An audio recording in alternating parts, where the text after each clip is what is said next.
Teria como pensar em provas ecológicas? Mudar o sistema de ensino para ser um ensino ecológico? Eu acho que sim, só que olha que coisa. Isso daí já está acontecendo em certo nível e o curioso é que, pelo menos no meu entendimento, leva a um mau caminho. É mais complicado do que isso. Então, por exemplo, ó, uma das grandes tendências moderninhas hoje em dia é você pegar e pensar assim, uma aula de história. Pô, que saco ler esse troço todo. Vamos criar uma ecologia dessa experiência, vamos colocar um VR e conta a história no VR, a criança lá dentro, né, o adolescente, pai e tal e coisa. Pô, cara, é isso, ecologia da coisa. Você tá vivendo aquela história. Você não conseguiu entender? Pô, cara, você tem que entender. Tá aqui, tá no meio da guerra tá agora. aqui. É assim que funcionava o negócio. Então é genial a princípio. Sabe qual é o problema disso? O problema é parecido com ver um filme da Marvel. Eu vou dizer, Marvel eu gosto, mas nem tanto. Um 007, que eu gosto. Então você tem aquela coisa de. Você tem algo cartático acontecendo ali se você está se divertindo, né? Mas não necessariamente você está processando, usando o seu cérebro de uma maneira que vai ser passível de você replicar depois. É o problema dos 3.000 anos atrás. Fazer uso do VR na escola lembra um pouco você hiperexplorar a tecnologia há 3.000 anos atrás, tá? Enquanto você ainda estava nos primórdios do desenvolvimento da cultura como a gente conhece hoje, eliminando toda uma esfera de esforços. Então, não necessariamente é bom.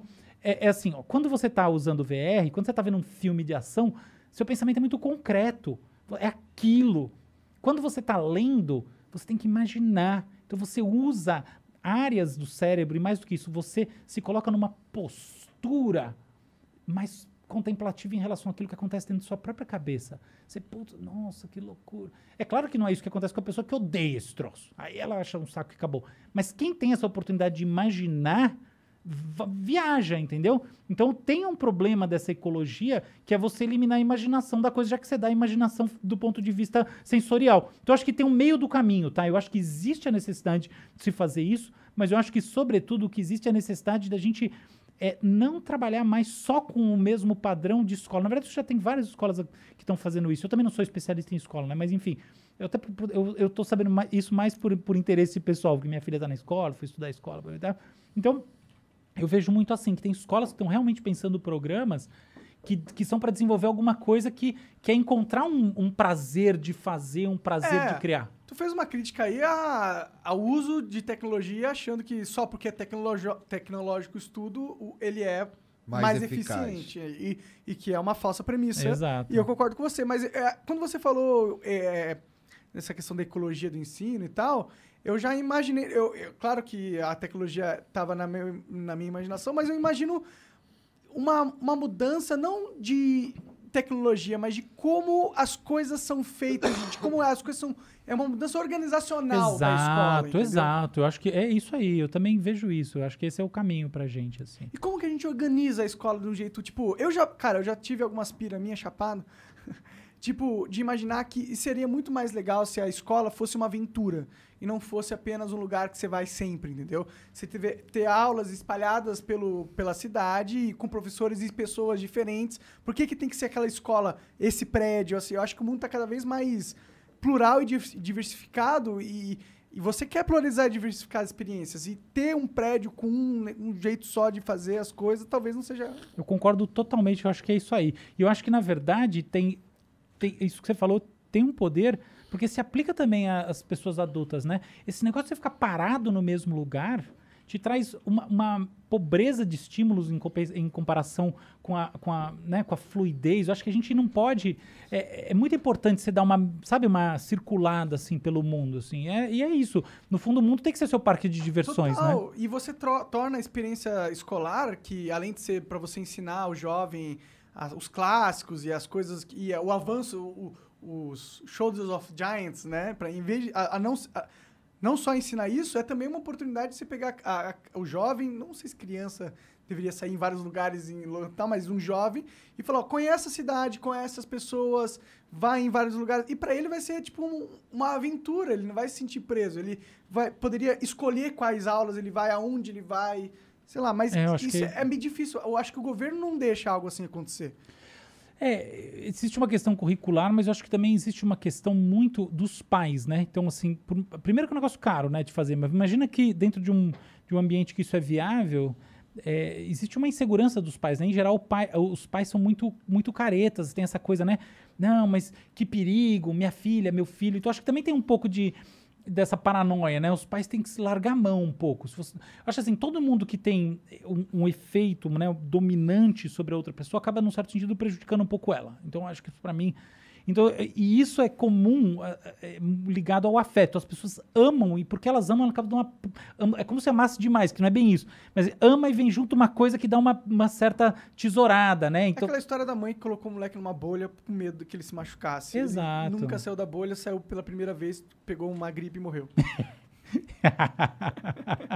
Essa história, né? Tem muitas mesmo. mães assim, né? Sim. Não só mães, eu acho que a sociedade tá se sentindo um pouco assim. Sim. Não só pelas nossas crianças, que eu até acho que é mais entendível, são crianças e tal, mas até com o resto da nossa sociedade. Existe Sim. uma parcela da sociedade que quer ser o pai e a mãe de todo mundo. Sim. E quer meio que controlar com esse medo, mas quer controlar, quer dominar o que as outras pessoas podem fazer. Eu chamo isso de intolerância à mudança. Elas querem a preservação do status quo. Se você parar para ver, as ideologias, assim, tem um monte de ideologias políticas, todos os tipos. Mas se a gente consegue simplificar, de maneira simplificada, estruturar todas as ideologias existentes em só 2 eixos. Um que é da maior intolerância à mudança a maior tolerância à mudança, do outro da maior intolerância à desigualdade a maior tolerância à desigualdade. Essa é até uma coisa interessante que eu escrevi recentemente, eu fiz um estudo grande, escrevi, ainda não está publicado, exatamente sobre isso, sobre como se estruturam todas as ideologias existentes no cérebro humano. Como é uma meta-teoria sobre como funcionam as ideologias. E quer saber um pouco? Que é totalmente isso. É basicamente assim, o que é você ter intolerância à mudança? Seguinte, quando a espécie humana, mais ou menos 12, 13 mil anos atrás, começa a se sedentarizar, começa o desenvolvimento da agricultura, você vai tendo uma transformação na sociedade em que os grupos vão ficando fechados, você tem o acúmulo do alimento, etc. E tal. Então, essas coisas todas acabam gerando um interesse em você preservar status quo. A preservação do status quo, ela é oposta ao que acontecia antes. Assim. Então, nossos primeiros ancestrais surgiram no mundo há 2,8 milhões de anos. De 2,8 milhões de anos até 12 mil anos atrás, então o Paleolítico, ele é uma era em que você tinha grupos nômades que não armazenavam alimento. Então, tinha uma coisa assim que... Então, nesses grupos, as coisas eram principalmente, não exclusivamente, horizontais, as relações. Entende? Então, e as pessoas simplesmente circulavam. Então, por que elas circulavam? Porque elas iam onde tinha alimento. E, curiosamente, tinham grandes mamíferos. Até uma curiosidade, a gente tende a pensar no homem da pedra, né, e na mulher da pedra, como seres agressivos, a gente vê no desenho animado. É o contrário. Tá? Então, essa agressividade que a gente imagina, ela começa a ganhar forma no Neolítico. Tá? E, sobretudo, através de uma mudança climática, que a gente sai do que a gente chama de Pleistoceno, tá? Então, numa era do gelo, uma era cheia de glaciações, não só gelo, tá? Mas de flutuações de temperatura, que justamente era um negócio que não permitia você segurar, assim, tá? Fazer o armazenamento, o planejamento alimentar, para uma era de fixação do tempo. E aí você pode fazer agricultura justamente porque tem sazonalidade. Então aí as pessoas começam a ter essa coisa, se armar, se estruturar. As religiões, como a gente conhece dos deuses moralizantes, até esse momento, Deus só se preocupava assim, relação com um Deus, não tinha nada a ver com o Deus olhando pra você, entendeu? Era uma troca. Tipo, eu quero algo, Deus... Não, você não tinha... Pra você? Não, era tipo assim, era a espiritualidade, por exemplo, tá? A espiritualidade é uma coisa que surge como experiência muito antes. Até, por exemplo, tem uma etnóloga, uma pessoa que estuda etologia, uma etóloga, desculpa, chamada Jane Goodall, que estudou isso nos chimpanzés. Então, por exemplo, o chimpanzé tem o ritual da cachoeira, umas coisas muito interessantes. Da cobra piton. O que é o ritual da cachoeira? O chimpanzé, tem até um artigo meu na minha coluna, lá no UOL, sobre isso. O chimpanzé é maluco lá na beira da cachoeira, fazendo um ritual espiritual, tá? Sério? Isso acontece ainda? Sim. Que da hora. Será que tem imagem disso? Tem vídeo. Pô, tem um vídeo num artigo meu. Busca aí. Como que ele buscaria o Jean, se ele fosse buscar? Oi? Ritual o quê? Dos chimpanzés, em inglês talvez ajude mais. Chimps Ritual... Chimp Ritual Python Snake. Ou Waterfall. Qualquer um deles. Tem vários. Mas resumindo... Então, a gente não é bem espiritualidade, é forçar a barra isso. Mas tem alguma coisa, da natureza, tá? E os deuses, como a gente começa a entender depois, que são esses deuses que eles se preocupam com a nossa ação, o que uma pessoa faz em relação à outra. A gente chama isso de deuses moralizantes, tá? Os grandes deuses. Eles surgem nesse contexto, tá? Historicamente, tá? Não estou discutindo a crença de ninguém.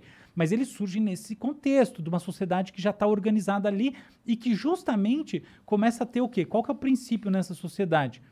Você começa a ter preservação, necessidade de preservar o status quo. Então, essa é a intolerância à mudança. Tolerância à mudança não é coisa ruim necessariamente. É assim, você tem que armazenar o alimento, Não é bom que se mude coisas que estão funcionando, né? Tem esse negócio. Por outro lado, se você não muda, você não evolui. Então, é esse jogo de forças, entendeu? E aí, o segundo jogo de forças é o da desigualdade.